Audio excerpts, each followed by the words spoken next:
बिस्मिल्लाहिर्रहमानिर्रहीम। अस्सलाम वालेकुम everyone, this is Mohammad Kashif और आज की इस वीडियो के अंदर हम बेसिकली फ्लैजल टैबलेट के बारे में बात करेंगे। फ्लैजल जो है इसके इंट्रोडक्शन, इसके यूजेस, प्रेगनेंसी में यूज़ कर सकते हैं कि नहीं यूज़ कर सकते, ये सब चीज़ों के बारे में बात करेंगे। तो सबसे पहले इंट्रोडक्शन देख लेते हैं। बेसिकली जो फ्लैजल टैबलेट है ये हमें सनोफी फार्मास्यूटिक्स की तरफ से मिल जाती है और इसके अलावा इसके अंदर जो फार्मूलेशन है वो मेट्रोनिडाजोल पाई जाती है और इसमें आपको और भी ब्रांड्स मिल जाएंगे, जैसे कि इसमें आपको ग्रामेक्स टैबलेट मिल जाएंगी प्लाटिनियम कंपनी की, मेट्रोजाइन मिल जाएगी आपको सेल कंपनी की, और भी कुछ ब्रांड्स आते हैं जैसे रियाम लोकल टैबलेट आती है वो भी आप यूज़ कर सकते हैं। सबके अंदर एक ही चीज़ पाई जाती है, वो है मेट्रोनिडाजोल। इसकी जो प्राइस है वो अराउंड 3 रुपये 4 रुपये समथिंग इसकी प्राइस है पाकिस्तान में, और 7-8 रुपये तक मैक्सिमम इसकी प्राइस जाती है। ठीक है, तो बेसिकली अब बात कर लेते हैं मेट्रोनिडाजोल क्या चीज़ होती है। मेट्रोनिडाजोल बेसिकली बहुत से लोगों को पता ही नहीं होता, ये एक एंटीबायोटिक होती है। ये बेसिकली बैक्टीरिया को किल करने के लिए बहुत कॉमनली यूज़ की जाती है।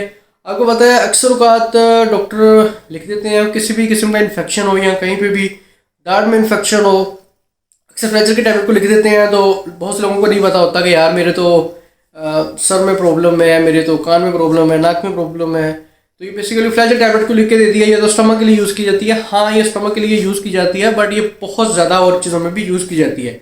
यानी कि बेसिकली ये एंटीबायोटिक है तो ये बैक्टीरिया को किल करेगी, एंटी पैरासाइटिक प्रॉपर्टीज़ भी रखती है, पैरासाइट्स को किल करने के लिए भी ये यूज़ की जाती है।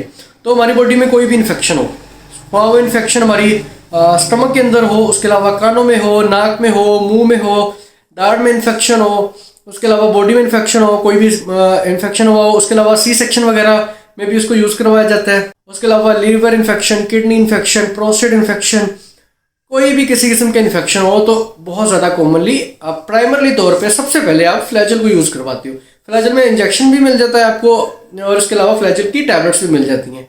अब ये जो फार्मूलेशन मेट्रोनिडाजोल है ये बेसिकली ब्लेसिंग ऑफ गॉड है। ये ब्लेसिंग ऑफ गॉड क्यों कहा जाता है इसके बारे में मैं आपको बताऊंगा वीडियो में आगे चल के। तो फिलहाल इसके यूजेस के बारे में बात कर लेते हैं।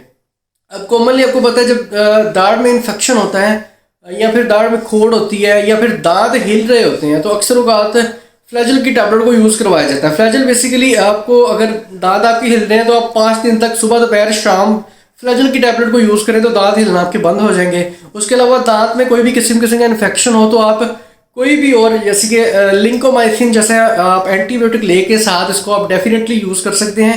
इन्फेक्शन को कवर करने में हेल्प करता है, बैक्टीरिया को बहुत जल्दी किल करता है।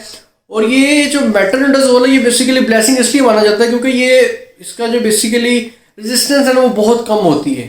मेट्रोनिडाजोल की जो रेजिस्टेंस है वो बहुत मुश्किल होती है। किस लिए मुश्किल होती है? बेसिकली रेजिस्टेंस क्या होती है पहले मैं आपको ये समझा दूँ। एंटीबायोटिक से अक्सर रेजिस्टेंस हो जाती है। आपको पता है अगर आपको कोई भी गला खराब हो तो अक्सर डॉक्टर एजोमैक्स वगैरह, एजिथ्रोमाइसिन, क्लेथ्रोमाइसिन, सिप्रोफ्लोक्सासिन या लेवोफ्लोक्सासिन या कोई भी एंटीबायोटिक यूज़ करवाता है। ये स्पेशली गले के लिए एंटीबायोटिक यूज़ की जाते हैं।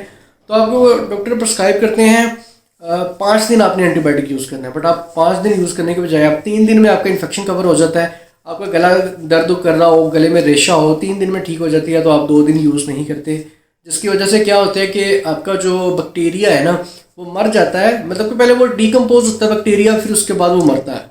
तो आप बेसिकली बैक्टीरिया को डीकम्पोज कर देते हो, कम्प्लीटली किल नहीं करते हो। कुछ ना कुछ उसके जरासीम आपकी बॉडी में प्रेजेंट रहते हैं।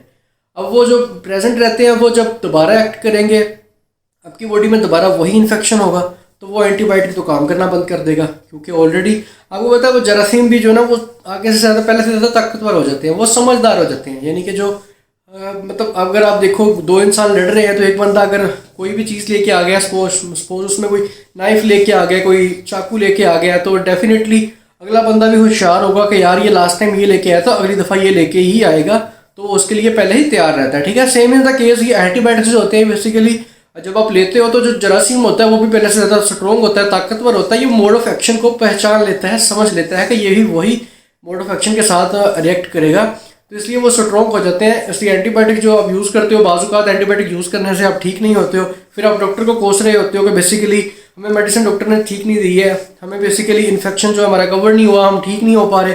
आप फिर दूसरे तीसरे डॉक्टर के पास जाते हो, वो कोई और एंटीबायोटिक अगली जनरेशन का लिख के दे देता है जिससे आप ठीक हो जाते हो, लेकिन आपको ये पता नहीं है कि उस एंटीबायोटिक की आपकी बॉडी में रेजिस्टेंस हो चुकी है। रेजिस्टेंस इस तरह हो चुकी है कि अगर आप डॉक्टर 5 दिन या 7 दिन प्रिस्क्राइब कर रहे हैं या 10 दिन प्रिस्क्राइब कर रहे हैं, आप 2-3 दिन में ठीक होने के बाद से छोड़ रहे हो, इस वजह से रेजिस्टेंस हो जाती है, इस वजह से आपका इन्फेक्शन कवर नहीं होता। ये एक बहुत मेजर मसला है कि इन्फेक्शन जो है बेसिकली हमारी बॉडी में कुछ ना कुछ रह जाती है और हमें एंटीबायोटिक से आहिस्ता आहिस्ता रेजिस्टेंस हो जाती है। एक वक्त ऐसा आ जाएगा अगर आप इस तरह एंटीबायोटिक्स को यूज़ करोगे तो आपकी बॉडी में कोई भी एंटीबायोटिक असर नहीं करेगा।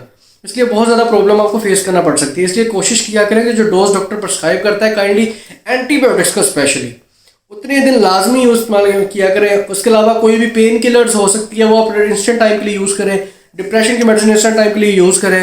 आप कोई भी कैल्शियम, विटामिन डी, विटामिन, कोई भी सप्लीमेंट्स, कोई भी मेडिसिन जितनी प्रिस्क्राइब की है काइंडली कोशिश किया करें कि आप जो प्रिस्क्राइब की है उनमें एंटीबायोटिक्स तो लाजमी तौर पर जितना प्रिस्क्राइब किया उतना यूज़ किया करें। बाकी जो मेडिसिन है उसमें आप थोड़ा बहुत कमी कोताही कर सकते हो, लेकिन एंटीबायोटिक्स में मत किया करें। ये आपको बाद में रेजिस्टेंस हो जाएगी, बाद में आपको प्रॉब्लम फेस करना पड़ सकती है। अच्छा, बात कर लेते हैं मेट्रोनिडाजोल की, ब्लेसिंग की। तो बेसिकली ये जो है ना, इसका जो मैकेनिज्म ऑफ एक्शन है ना, ये बहुत ज़्यादा अच्छा होता है। यानी कि ये इसकी रेजिस्टेंस होने के चांसेस काफ़ी ज़्यादा कम होते हैं, बहुत कम होते हैं। अक्सर औकात आपको बहुत से एंटीबायोटिक्स की रेजिस्टेंस हो जाती है, लेकिन फ्लैजल तब भी काम कर रहा होता है क्योंकि इसका मोड ऑफ एक्शन जो है वो हमेशा एक थोड़ा डिफरेंट परफॉर्म करता है और इसका मोड ऑफ एक्शन जो है ना वो बहुत इजीली हैंडल नहीं होता। इस वजह से फ्लैजल जो है वो हमेशा मोस्ट ऑफ द टाइम आपको बेसिकली बैक्टीरिया को किल करने के लिए यूज़ की जाती है। अब बात कर लीजिए प्रेगनेंसी एंड लैक्टेटिंग वुमेन जो है वो बेसिकली डेफिनेटली अपने डॉक्टर से पहले कंसल्ट करके फिर आप इसको इस्तेमाल कर सकते हैं।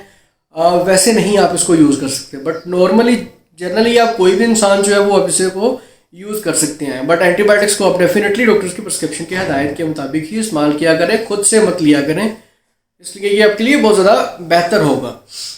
ये थी मेट्रोनिडाजोल फ्लैजल टैबलेट के बारे में इन्फॉर्मेशन। उम्मीद करता हूँ इस वीडियो में बहुत इन्फॉर्मेशन मिली होगी आपको। एंटीबायोटिक्स के बारे में थोड़ा नॉलेज मिला होगा, रेजिस्टेंस के बारे में इन्फॉर्मेशन मिली होगी और इसके यूजेस पता चले होंगे। ये बहुत ही कॉमनली बहुत सी चीज़ों में यूज़ की जाती है फ्लैजल टैबलेट, ना कि सिर्फ पेट दर्द में। अक्सर लोग उससे परेशान हो रहे होते हैं, लेकिन जो भी डॉक्टर प्रिस्क्राइब करता है वो किसी वजह से प्रिस्क्राइब करता है।